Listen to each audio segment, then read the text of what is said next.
Oke, selamat datang kembali. Hari ini kita akan menggali sebuah ide yang cukup radikal dari Napoleon Hill. Betul. Keyakinan kalau kita bisa memikirkan jalan menuju sukses gitu ya. Iya, bener banget.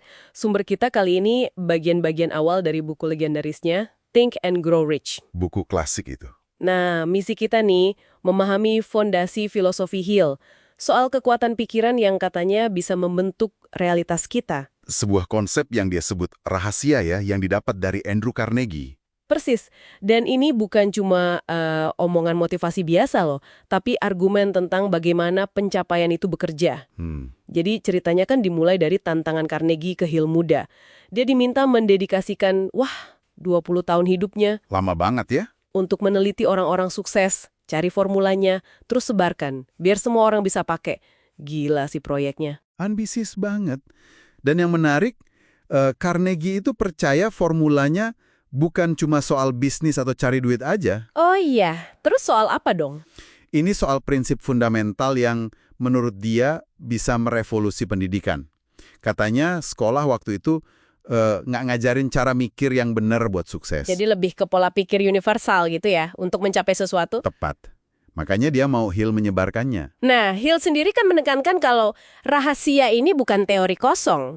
Dia nunjuk contoh kayak Henry Ford, Thomas Edison. Ya, yang kita tahu kan pendidikan formalnya terbatas ya. Betul, tapi suksesnya luar biasa.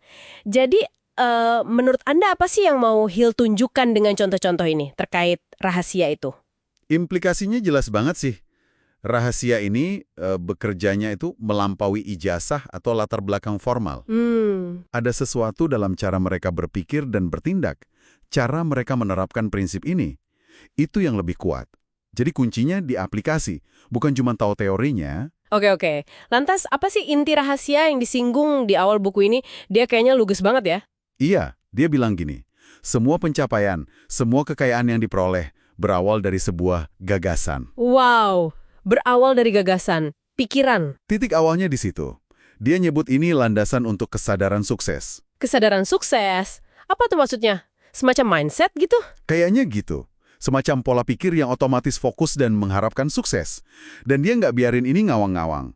Langsung dikasih contoh kuat. Siapa tuh? Edwin C. Barnes. Ah iya, kisah mind power yang terkenal itu ya. Barnes yang punya satu tujuan, obsesif malah. Betul. Bekerja dengan Thomas Edison, bukan untuk Edison. Padahal dia datang nggak punya uang, nggak punya koneksi, pengalaman juga nggak ada kan? Nol besar.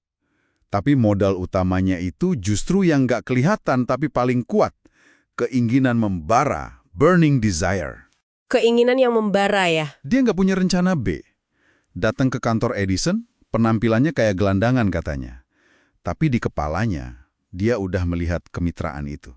Jadi dia benar-benar memikirkan jangannya ya, menolak semua hambatan. Iya, dia bakar jembatan di belakangnya. Nggak ada pilihan lain selain menang.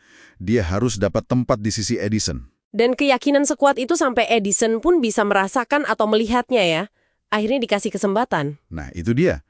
Ini contoh sempurna gimana pikiran yang fokus bisa menciptakan peluang nyata. Keren banget sih ceritanya Barnes. Terus, sebagai kontras nih, Hill cerita soal Aryu Darby. Oh, yang soal tambang emas itu?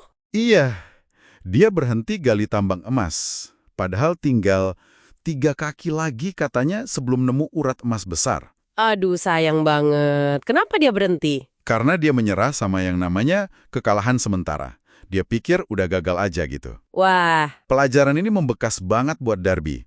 Dia baru sukses besar jadi penjual asuransi setelah belajar arti ketekunan, persistence. dari pengalaman pahit itu ya. Dan katanya dari ngelihat anak kecil juga. Betul, dari pengalaman itu dan dari mengamati tekad seorang anak kecil. Jadi, si Barnes sukses karena keinginan membara dan fokus pikiran yang kuat banget. Sementara Darby awalnya gagal karena nyerah terlalu cepat sama rintangan. Dua sisi mata uang lah, soal kekuatan pikiran dan ketekunan. Bener juga. Tepat sekali. Hill pakai kisah-kisah ini buat bangun argumennya. Pikiran kita itu kayak magnet. Narik apa yang paling sering kita pikirin, yang mendominasi. Jadi, kalau mikirnya gagal terus ya. Ya, kemungkinan besar itu yang ditarik. Tapi kekalahan sementara itu bisa jadi pelajaran berharga, asal kita nggak biarin itu menguasai pikiran. Kita ini penguasa takdir katanya. karena kita bisa mengendalikan pikiran kita, mau diarahkan ke sukses atau gagal. Kurang lebih begitu pesannya. Oke, jadi apa nih artinya buat Anda, para pendengar?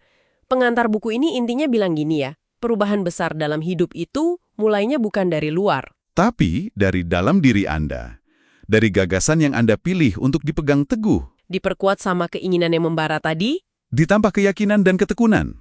Itu paketnya. Ini jadi mikir ya, gimana persisnya sih sesuatu yang nggak kelihatan kayak ide atau keinginan bisa punya kekuatan sebesar itu di dunia nyata? Nah, itu pertanyaan bagus. Hill janji bakal menguraikannya lewat 13 prinsip di bukunya. Tapi premis awalnya aja udah kuat banget. Pikiran itu pangkalnya. Oke. Sebagai penutup nih, mari kita renungkan sebentar. Mengingat semua pencapaian besar seringkali dimulai dari satu ide yang dipegang erat-erat. Seperti Barnes tadi dengan visinya kerja bareng Edison. Iya, coba pikirkan, ide kuat apa ya yang mungkin lagi Anda simpan sekarang? Atau mungkin Anda abaikan? Ide apa yang kalau Anda kasih keinginan membara dan ketekunan, siapa tahu bisa mengubah arah hidup Anda? Pertanyaan bagus untuk direnungkan.